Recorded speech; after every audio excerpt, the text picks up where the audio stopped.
පළුගලින් බුදු පිළිමේ නිර්මාණය කරනකොට කොච්චරනම් මිටි පාරවල් ගහන්න ඇතිද? ගාන හැම මිටි පාරකටම ඔරොත්තු දුන්න නිසා බිඳිලා ගියේ නැති නිසා පළුදු නැති බුදු පිළිමයන් ගලෙන් නිර්මාණය වුණා.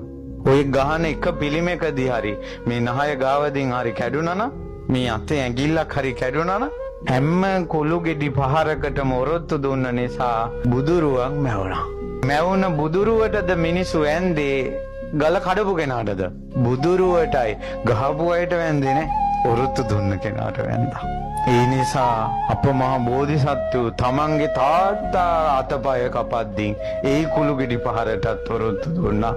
දන් දෙන්න යද්දී මහ පොළොව දෙබෑ වෙලා ගිනි අඟුරු මතුවෙද්දී ඒ ගිනි අඟුරු ගොඩේ දන් දීලා ඒ කුළු ගෙඩි පහරටත් ඔරොත්තු දුන්නා.